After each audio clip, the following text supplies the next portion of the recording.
내가 그리스도라는 예수님을 이제 나의 왕으로 섬기게 되었음을 의미하는 거예요. 세상이 버리려 해도 결코 지워질 수 없는 영원한 진리가 복음 안에 있다.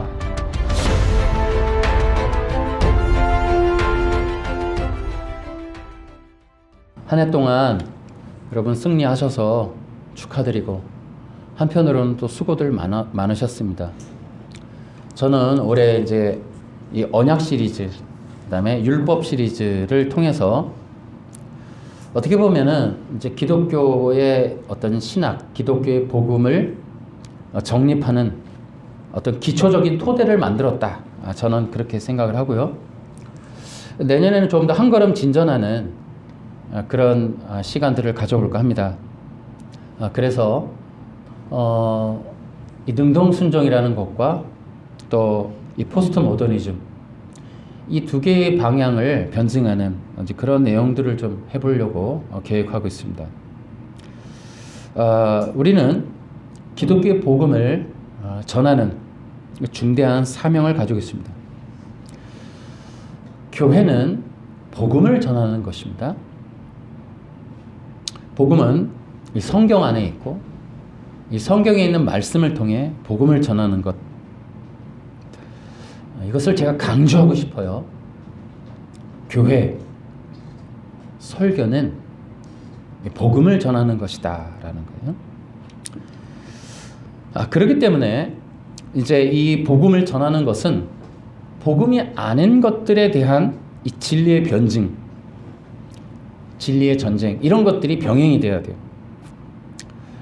그렇기 때문에 이 설교라고 하는 것은 정말 이 하나님이 기록해 놓으신 이 복음을 잘 전하는 그 문제, 그것을 우리는 이제 복음의 진리다 이렇게 얘기를 하고 있습니다.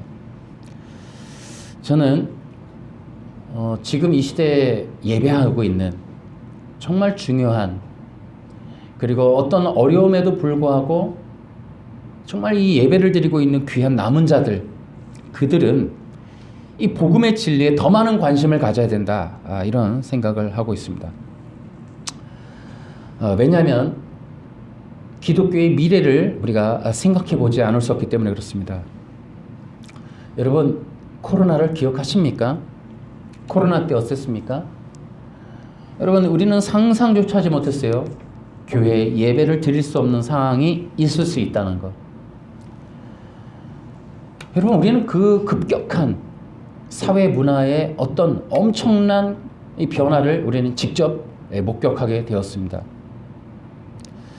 여러분, 앞으로 코로나와 같은 일들이 또 있을 수 있다는 것. 어쩌면 코로나 때보다 더 급격한 문화의 발전, 문명의 전환이 일어나는 그런 사건들이 있을 수 있다. 코로나라고 하는 팬데믹이라고 하는 이 전염병, 질병의 문제 때문에 교회가 폐쇄될 수 있다는 것.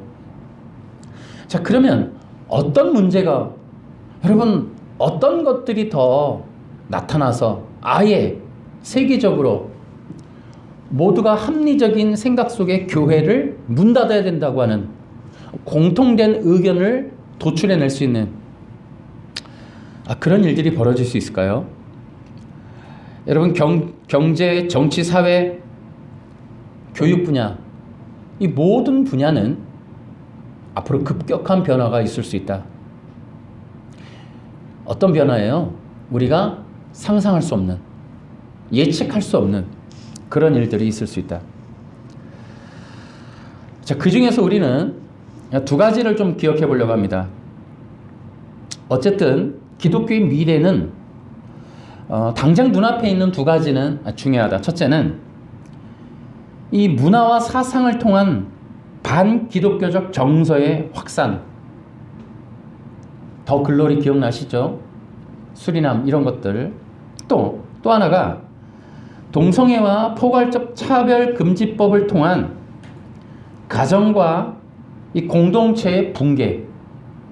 자, 이런 것들은 계속해서 가속될 것이다. 이 포스트 모더니즘이 지향하고 있는 바로 이런 문제들.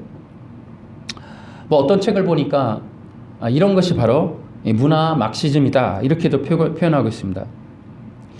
그 문화 막시즘이 바로 이렇게 이 공동체의 붕괴, 기독교 공동체의 붕괴, 이런 것들을 이제 좀 더 강력하게 펼쳐질 것이다.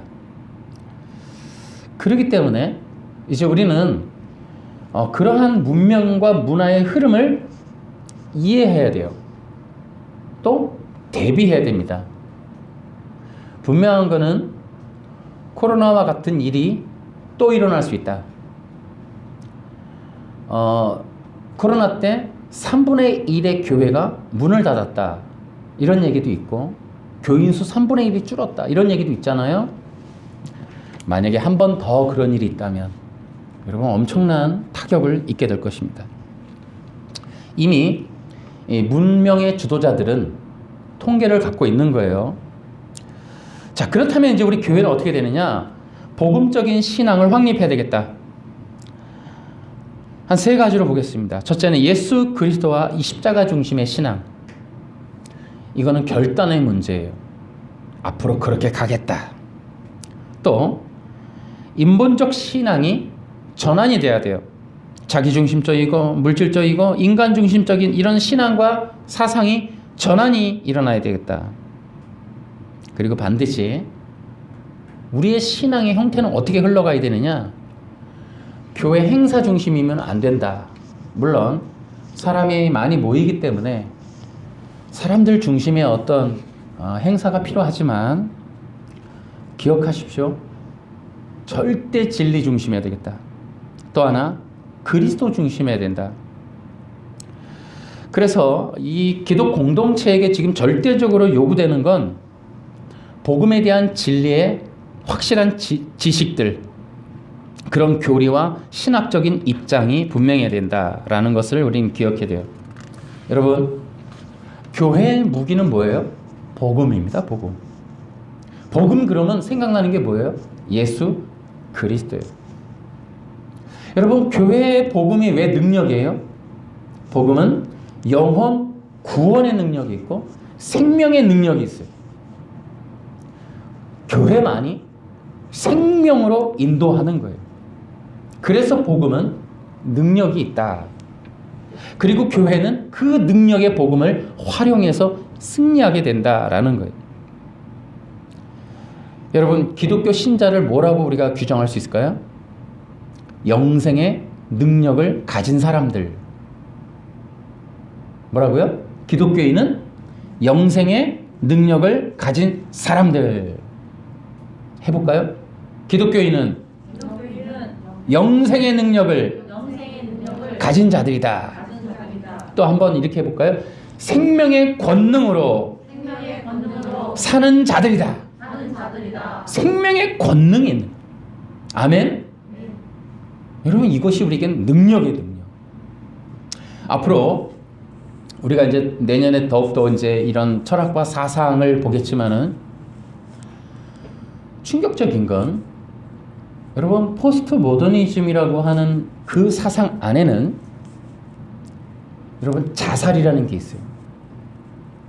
죽음이란 말이에요. 사탄은 죽음의 문명을 만들고 있어요. 교회는 생명의 능력으로 세워지는 거예요. 아멘. 아멘. 교회는 생명의 능력이다. 시작. 교회는 생명의 능력이다. 아멘. 아멘. 이것을 우리가 확신하고 가야 돼요. 확신하고. 앞으로 교회가 이제 집중해야 될 게 있어요. 여러분, 기억하세요. 어떤 일이 일어나도 우리가 경험을 해봐서 여러분 우리가 기억을 해야 돼요. 첫 번째는 뭐냐면 성령의 기름 부으심이 넘치는 예배가 돼야 된다. 시작. 성령의 기름 부으심이 넘치는 예배. 아멘. 자, 코로나 때 어땠다고요? 예배 금지됐다니까요. 그만큼 사탄과 세상의 문명은 이 예배를 멈추게 하려고 하는 거예요. 우리의 목표는 예배긴 예배인데 성령의 기름 부음이 충만한 예배를 드려야 돼. 아멘? 아멘. 시작. 성령의 기름 부음이 충만한 예배. 아멘. 또 하나 있어요. 앞으로 기억해야 될 이 신앙의 핵심 포인트 뭐냐? 여러분, 요셉이 형통했더라. 어떻게 하니까? 하나님이 함께함. 자, 그래서 이렇게 해볼게요. 하나님과 함께하는 권능의 삶이다. 자, 하나님과 함께하는 권능의 삶. 아멘. 이런 것들이 너무너무 중요하다. 이것이 바로 지금 선악과 언약에서 흘러나오는 얘기들이에요. 앞으로 이 두 가지는 기억하셔야 돼요. 예배를 소중히 여기는데 그 예배의 핵심 포인트는 성령의 기름 부음이 충만해야 돼요. 또 하나는 우리의 삶은 반드시 하나님과 함께 해야 돼요. 이제 성도들의 삶은 하나님이 함께 해야 돼요. 어디에 있든 무엇을 하든. 앞으로 이제 예배가 금지되고 모임이 금지돼도 어디든지 가도 성도들이 포로로 잡혀가도 어디에 가도 승리할 수 있는 비결을 다 갖고 있는 거예요. 그게 뭐라고요? 하나님이 함께하는 거예요. 이런 신앙이 세워져야 돼요. 성령의 기름 부으심은 기독교 신앙의 절정이에요. 여러분 꼭 기억하세요. 우리 성도들도. 여러분, 성령님은 언제 받아요? 예수님을 믿을 때 받는 거예요. 그러고 나면 그 기름 부으심이 우리를 인도하는 거예요. 그래서 이 성령의 인도하심이 있으면 예수님이라는 분을 그리스도라고 믿게 돼요. 여러분, 여기서 초대교인들의 신앙 한번 우리는 기억을 해야 돼요. 초대교인들은 성령의 기름 부음이 왜 간절했냐면 메시아를 기다렸는데 그게 예수님이라는 거죠. 근데 자기들이 믿으려고 했던 그 예수님이 두 가지의 문제점이 있어. 하나는 율법을 어겨요. 또 하나는 자꾸 죽는다는 거예요. 우리가 고대 대대로 메시아 사상으로 약속된 그분이 예수님이라고 믿을 수 있는가, 믿어야 되는가에 대한 고민.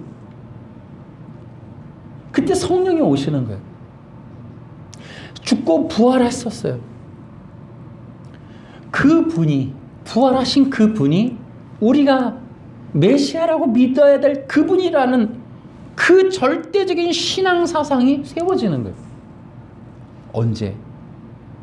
오순절 마가 다락방 그 성령의 임재 이후에. 그러니까 성령이 간절한 건 성공의 시크릿을 위한 복받는 도구가 아니고 내가 능력자 초인이 되는, 예수 믿고 나니까 내가 딴 사람 위에 미래를 점치는 초능력이 있는, 돈을 벌 수 있는 은사가 생기는 게 아니고 성령이 임하니까 예수님이라고 하는 갈릴리의 그 청년이 메시아라는 사실이 확신이 드는 거예요. 거기에 멈추지 않죠. 유태인들의 신앙은 뭐예요? 그분이 주님이라는 거죠. 그분의 종이 됐다는 거예요. 이게 성령의 역사입니다. 성령의 역사는 예수님을 주님으로, 우리는 종으로, 이 관계성이 설정이 되는 것이 성령의 역사단 말이죠. 우리하고는 완전 딴판. 서구 이방 기독교, 신사도, 전 미국 실증주의의 그런 기독교 말고 신복음주의가 다 뒤틀어 버렸잖아요. 이 초대교회 사도 바울이, 그래서 이 유태인들이 박살이 나는 거예요. 교회 역사에 2000년 동안 이 사도 바울과 같은 이 진정한 남은 유대인들이 박살이 나는 거예요. 이 고유한 성령 안에 예수 그리스도와의 이러한 관계성을 다 박살내버리고 변형돼버리고, 그래서 어떻게 됐다? 모두가 다 성령으로 그리스도가 된 사람들을 만들어 놓는 이방 기독교가 돼버린 거예요. 그다음부터 너도 나도 다 능력자가 돼가지고 괴물단지가 돼버렸다. 누구도 예수님을 주님으로 섬기는 종들이 없더라 말이야. 다 왕이지. 다 주인이 됐어. 정말 이 기가 막힌 신앙의 이 괴물 변질, 좀비가 별다른 게 아니더라고. 어떻게 초대교회 신앙이 이토록 완전히 그냥 박살이 나버렸다. 자, 그런 것들이 여러분 충격적이게도 선악과 언약에 있더라는 거예요. 거기서부터 시작돼. 다시요. 여러분 기억하세요. 초대교회에 있었던 신앙은 선악과 언약과 밀접한 관련이 있다. 자, 여러분 이것도 너무 통탄스러운, 너무 가슴 아픈 신학의 이 엄청난 왜곡의 전략, 역사. 아담과 이 예수님과의 관계를 변질시켜버리는 도덕법으로, 행위 언약으로. 기가 막힌. 여러분 선악과 언약은 성경에서 굉장히 중요해요. 영적 전쟁의 중요한 지점이에요. 이 복음의 시작이냐 복음의 최종 지점이냐 정말 너무너무 중요한 행위 언약이라고 하는 이 거짓 복음이 개혁신학이라고 신학교 교과서에서 가르쳐지는 이 기가 막힌 일들이 여러분 선악과 언약에서 일어난다는 거죠. 이 선악과 언약의 중요성은 세 가지로 봅니다. 첫째는 진리 전쟁의 시작점이에요. 또 하나가 뭐예요? 문명, 가인의 문명, 아벨의 문명. 가인의 제사의 세계, 아벨의 제사의 세계. 이 문명의 구별. 또요, 종교의 구별이에요. 종교의 이 갈림길이에요. 인본주의와 신본주의. 이 선악과 언약이 이토록 중요하다고요. 거기서 문명이 갈려요. 거기서 종교가 갈린다고요. 거기서 기독교냐 진짜 인본이냐. 여러분 거기가 뭐였어요? 하나님의 말씀을 사탄이 왜곡하죠. 하나님의 말씀을 지키느냐 사탄의 거짓말을 따르느냐. 이 두 개의 세력의 충돌 지점이 최초로 창세기 2장 17절이라니까요. 여러분 그래서 어떻게 됐다? 결국 엄청난 이런 중요성을 가진 이 요절이 우리에게는 행위 언약 도덕법으로 떨어져 나갔다. 이게 지금 규정돼 버렸다. 이 기가 막힌 일이다라는 거. 최근에 제가 포스트 모더니즘 공부한다 그랬죠. 내년에 제가 이제 포스트 모더니즘 특히 니체 그다음에 이 칼 막스 사상 이제 이런 것들에 대해서 제가 설교 시간 안에 녹여서 요약해서 말씀을 좀 드리려고 합니다. 그런데요, 이 니체 사상의 시작이 바로 에덴 동산의 이 선악과 언약이에요. 여러분 이것들은 참 많은 사람들이 지금 놓치고 있는 부분인데요. 바로 이 니체가 말했던 이 니힐리즘의 시작도 바로 여기 이 선악과 언약이었다. 여러분 니체는 이 니체 사상이 전파되는 그런 어떤 단계에서 누가 역할을 해주냐면 니체 사상의 선지자는 하이데거였어요. 근데 이 하이데거가 누구를 세우냐? 바로 히틀러를 세웁니다. 그래서 니체 사상의 어떤 핵심적인 부분을 히틀러가 가지고 가요. 히틀러가 바로 이 니체 사상의 어떤 뼈대를 가지고 이 나치즘을 만듭니다. 그 나치즘의 결과는 반유대주의, 600만 명을 살해하는, 전 인류를 초토화시키는. 도대체 무엇이 그렇게 됐을까요? 이런 것들이 바로 에덴 동산에서부터 시작한다. 이 문명의 갈림길, 종교의 갈림길, 사상의 갈림길, 이런 것들이 선악과 언약에서부터 시작됐다. 근데 이 선악과 언약에 대한 오해가 신학교 안에서도 있죠. 바로 이 선악과 언약이라고 하는 것이 상당히 중요한데도 오해가 있어요. 행위 언약이다. 도덕법을 통한 아담의 구원이다. 십계명으로 의를 얻는다. 이런 것들이 지금 선악과 언약이 개신교 신학 안에 있다는 거죠. 그런데요, 선악과 언약은 뭐였을까요? 여러분 기억하세요? 첫째는 구속 언약의 시작이에요. 두 번째는 영원히 진행되는 우리 아담과 우리 그리고 앞으로 미래에 일어날 모든 세대가 동일하게 적용받는 영원한 진리의 시작이 바로 선악과 언약. 세 번째, 선악과 언약은 그리스도의 언약이에요. 그러니까 행위 언약이니 뭐니 제가 이 정말 너무나 답답한 이유는 바로 이 선악과 언약에서 반드시 지켰어야 할 그리스도를 빼버렸다는 거. 그게 너무너무 가슴 아픈 거예요. 바로 이런 것들이 이제 선악과 언약에서 매우 중요한 거예요. 그렇기 때문에 우리가 기억해야 될 거는 선악과 언약에서 중요한 것, 해석이에요. 해석. 어떻게 해석할 것이냐. 그래서 이 해석이 되게 중요한데요. 어쨌든 이 해석의 문제를 우리가 바꿔야 돼요. 해석의 문제를 중요하게 생각해야 되겠다.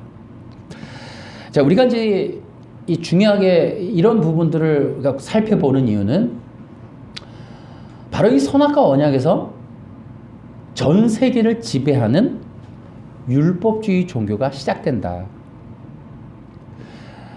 행위 언약이라고 하는 것과 도덕법이라고 하는 이 개혁신학에 자랑스럽게 여겨지는 그분들의 이야기는 놀랍게도 유대 율법주의자들의 이야기와 동일하다.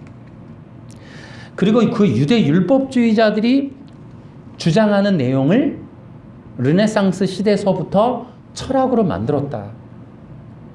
서구 유럽의 문명을 유대 율법주의로 만드는 너무나 충격적인 건 칸트 때부터 바로 이 도덕법으로 온 세상을 규정하는 이성 중심의 시대를 열게 된다. 이제 이런 내용들이 충격적이었어요. 저는 칸트 얘기를 보면서 행위 언약과 도덕법이랑 너무 거의 99% 일치를 하는 거예요. 여러분 기억하십시오. 여러분 칸트나 이 사람들은 르네상스 이후 시대 사람들이에요. 여러분 이들의 철학의 중심이 뭐냐면 하나님을 제거하고 그 자리에 인간을 올려놓는 거예요. 인간에게 있어서의 주된 권력은 선악을 분별하는 거예요. 그럼 선악의 분별의 기준은 바로 칸트가 그 자리에 자신의 도덕, 법칙, 정언, 명령을 세워 인간의 선악의 기준은 행위, 도덕이다 라고 규정을 하는 거예요. 이런 부분들이 서구 유럽을 강타하게 돼요.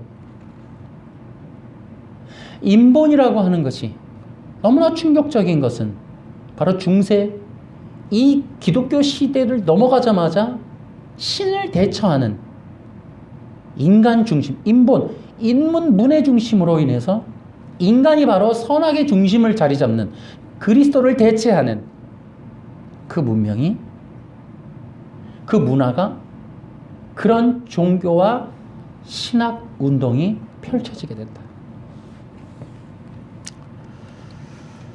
너무 놀라운 건 그런 것들을 볼 때마다 행위 언약과 도덕법이 너무나도 충격적이게 읽혀진다.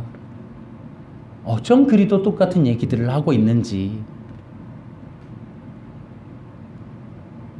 여러분, 왜 우리는 아담이 도덕법으로 구원받았을 수 있었을 것이라는 얘기에 반론을 제기하지 않는 걸까요? 참 아이러니한 일이 아닐 수 없습니다. 어쨌든 여러분 이런 것들을 기억해 보십시오. 세상을 지배하는 자들의 세력은 유대 율법주의예요. 여러분 기독교보다 더 강력하고 더 전 세계적인 종교의 실체는 율법주의입니다. 이슬람이든 가톨릭이든 다 마찬가지, 불교든 다. 그들을 우리는 뭐라고 불러요? 종교의 영이다 이렇게 부릅니다. 여러분, 종교의 영이라고 하면 우리는 기억을 해보세요. 예수님 당시에 있었던 독사의 자식들, 구원의 문을 막는 어두운 세력들. 어떻게 어두워요? 심지어 예수님을 십자가에 못 박는, 그러니 이들은 가짜죠. 왜요? 순수 유대인들은 메시아를 기다렸다고요. 그리고 메시아가 오셔서 하실 일을 이사야서 53장에 정확하게 기록해 놨고 이사야에 많은 내용이 나와 있어요. 순수 유대인들은 예수님을 알아봤어요. 예수님이 태어날 때도 알아봤어요. 그런데 예수님을 죽일 생각을 하고 있는 이들은 결코 순수한 유대인이 아니라는 얘기예요.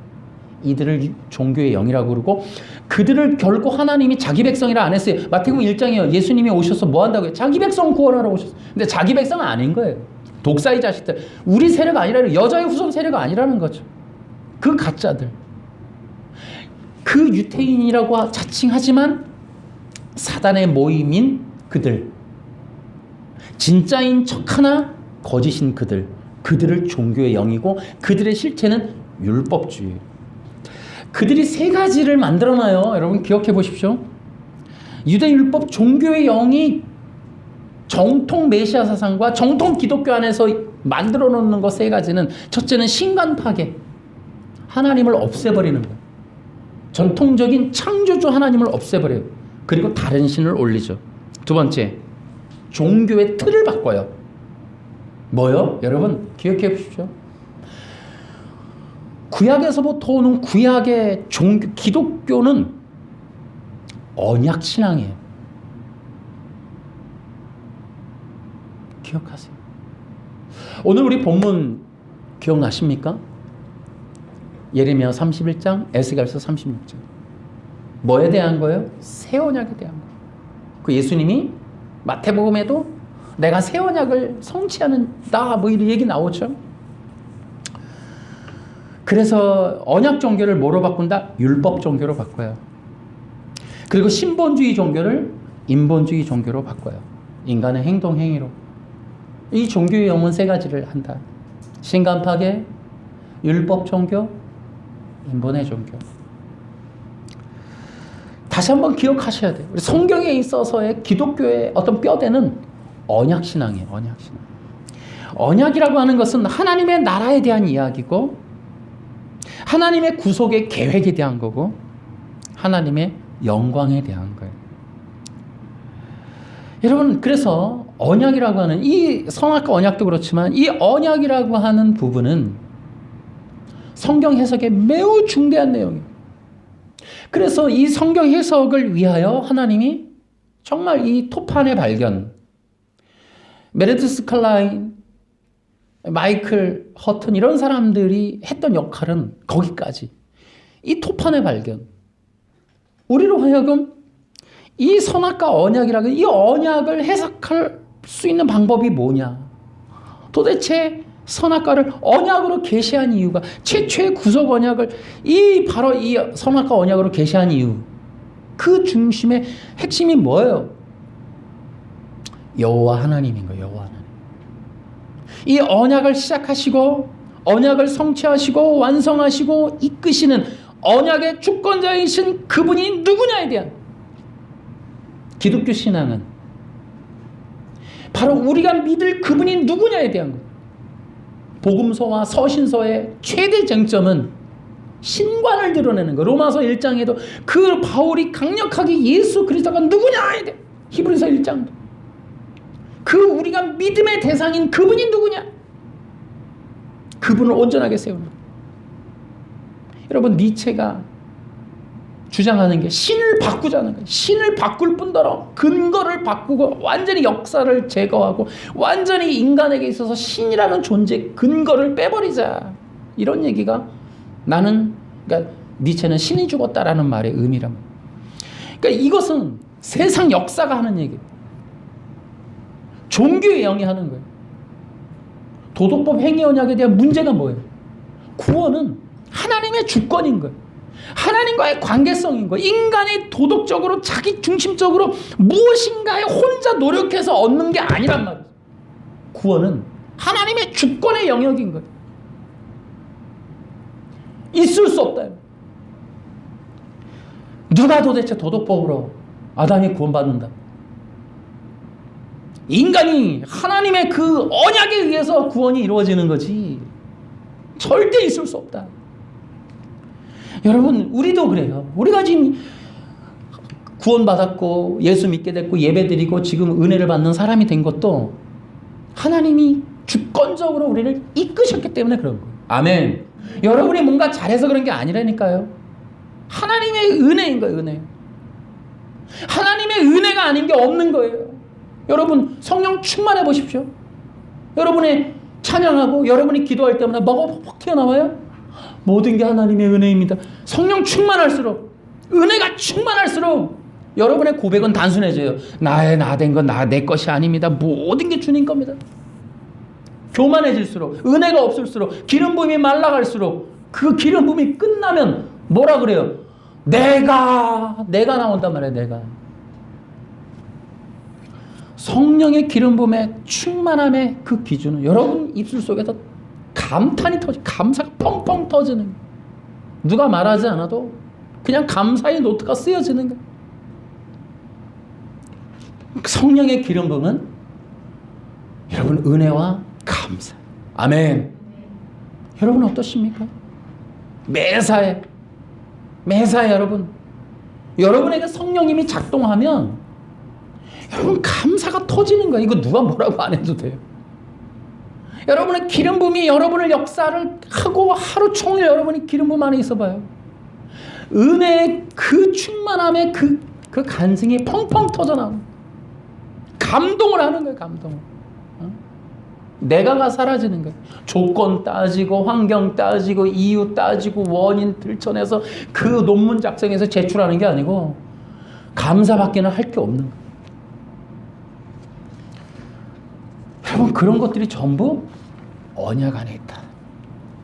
그래서 그 언약 신앙이라고 하는 건 우리로 하여금 그 하나님의 영광으로 이끄는 거예요. 그것이 선악과 언약이라니까요. 여러분 아담이 도덕으로 뭔가를 하는 게 아니에요. 선악과 언약은 하나님의 계획의 선포예요. 하나님의 나라의 선언이에요. 하나님의 영광의 계시란 말이에요.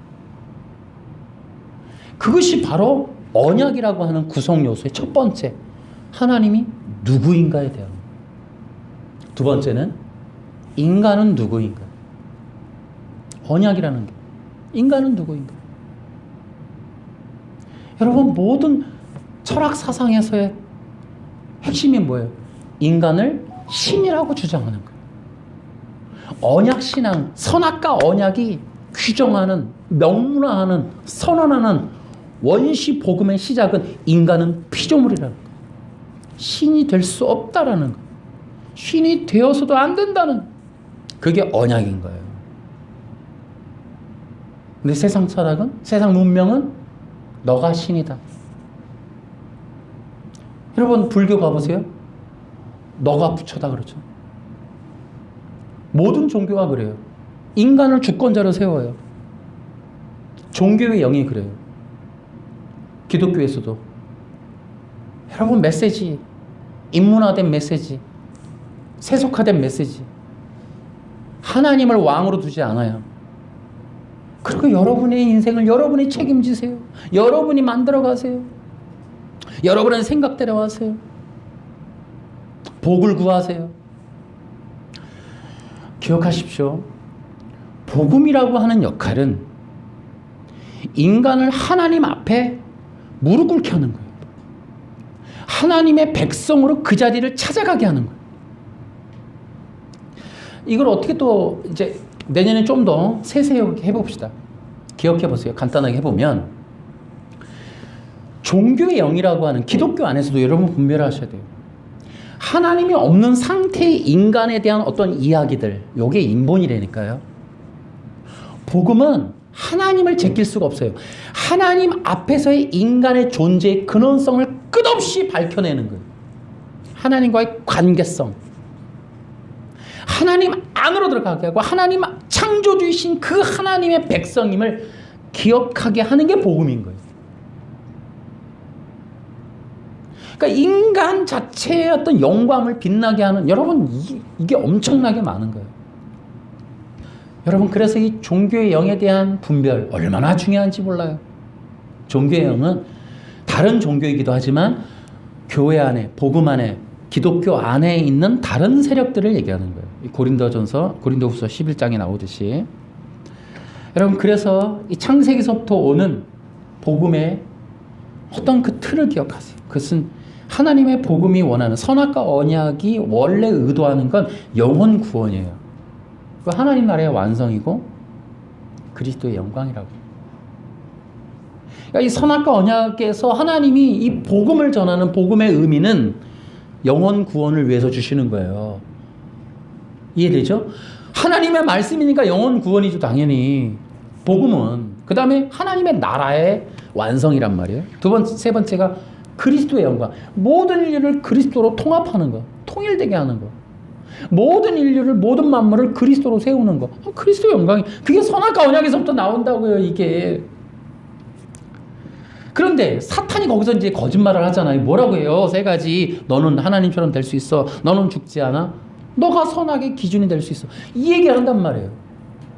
그러니까 사탄의 거짓말은 이 세 가지예요. 하나님은 영혼 구원의 복음을 전하신 거예요. 선악과 언약의 창세기 2장 17절. 오늘 마지막이니까 언약 시리즈 얘기하는 거예요. 또. 그래서 하나님의 계획은 영혼 구원의 복음을 전하는 거고, 사탄은 그 계획을 깨트리는 거예요. 그 계획을 깨트리는데 세 가지를 얘기한단 말이에요. 근데 이 세 가지가 너무 중요하다고요. 이것이 인류 문명, 인간의 죄의 본성, 이것이 거짓 종교의 영을 형성하는 뼈대가 되고 이게 신학의 중심이 된다 말이죠. 그래서 인간이 세상에 뭐라 그래요? 내가 신이다. 신처럼 살잖아요. 자기 생각대로 살죠. 자기 원하는 대로 사는 겁니다. 그러니까 인간은 피조물인데 하나님이라는 착각을 하죠. 그게 왜 그래요? 모든 인간들은 지금 뭐야? 사탄의 거짓말에 다 속아 있는 거죠. 그거를 받는 거예요. 그러니까 하나님의 영혼 구원의 이런 메시지가 지금도 여러분 나가서 예수 믿으라 그러면 벗습니까? 다 우리 보러 욕하지. 이제 소수밖에 안 남아. 옛날에 뭐 5분의 1이 기독교인이었다나? 5천만에 1,000만 명? 지금은 몇 명이나 될 것 같아요. 소수가 됐단 말이에요.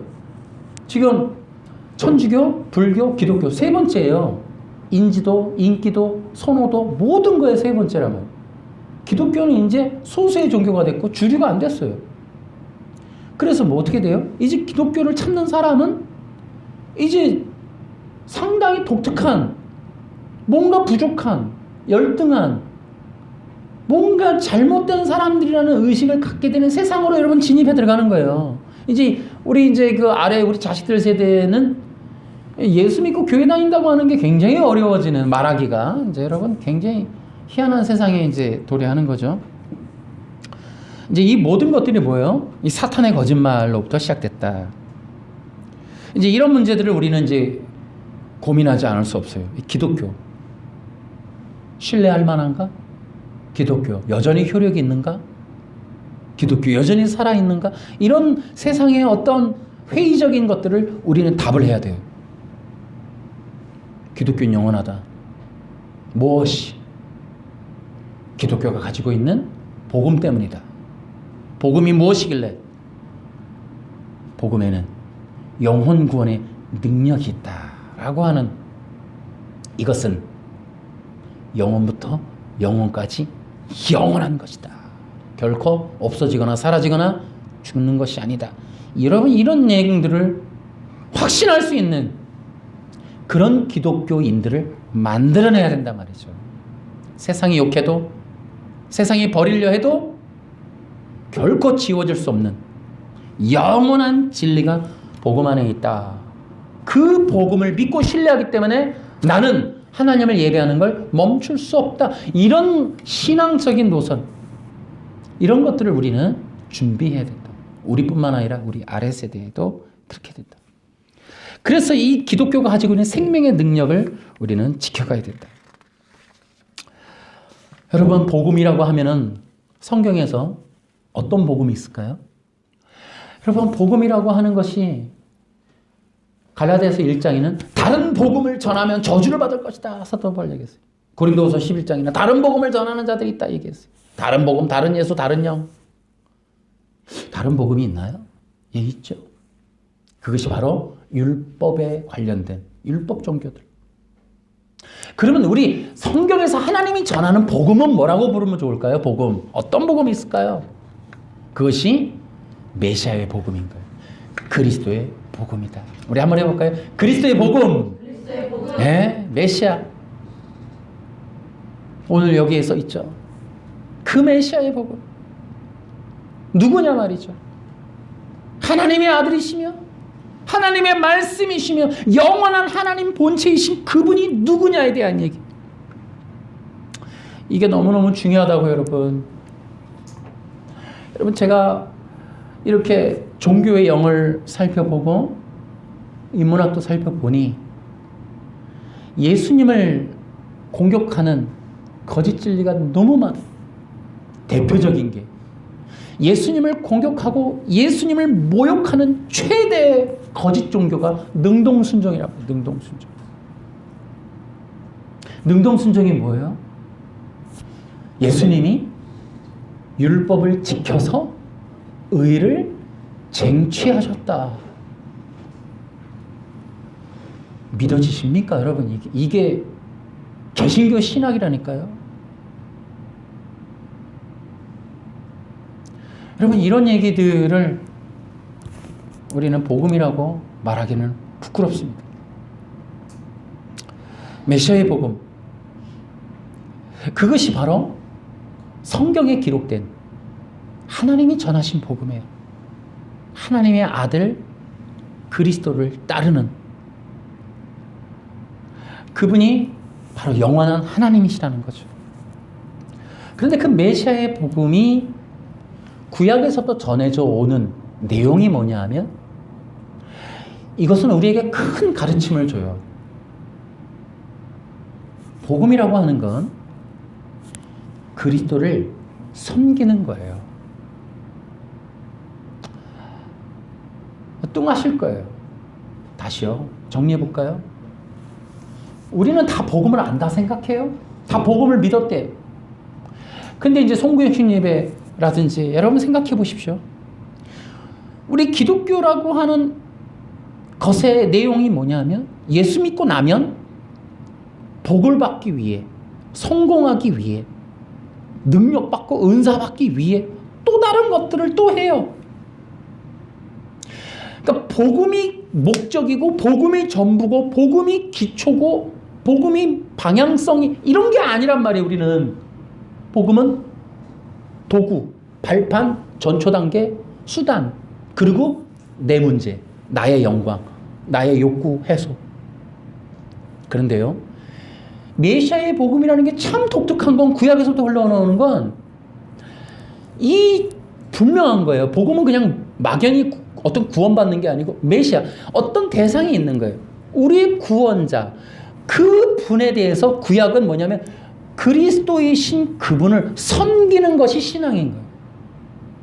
평생토록 영원히 그분을 섬기는 거예요. 내가 복음을 믿었다, 구원받았다, 성도가 됐다는 건 그 이후에 내가 나의 문제가 해결된다는 게 아니라 그것이 중요한 게 아니라 내가 그리스도라는 예수님을 이제 나의 왕으로 섬기게 되었음을 의미하는 거예요. 아까 우리 조남 집사 기도했듯이 바울과 실라가 감옥에 가서도 기뻐하고 찬양했듯이 우리는 어떻게, 여러분 그거 신앙의 실패로 보겠죠? 저주받거나 벌받았다고 보겠죠? 우리 개신교로 보면 그런 거는 복이 아닌 거죠. 근데 그렇지 않아요. 그것조차도 하나님의 은혜라고 믿고 그럼에도 불구하고 바울과 실라가 하는 건 뭐예요? 섬기는 거예요. 주님을. 그곳이 어디든 내게 어떤 일이 있었든 어떤 혜택이 없든 메마른 광야가 됐든 그분을 섬기는 거예요. 여러분 기억하십시오. 이런 자만 살아남아요. 앞으로. 여러분 기독교를 떠나간 수많은 사람들의 이야기를 데이터를 종합해 보십시오. 다 거짓말이랬다는 거죠. 원리, 방법, 목사님들이 말했던 성공의 법칙 7가지 다 했는데 안 되더라는 거죠.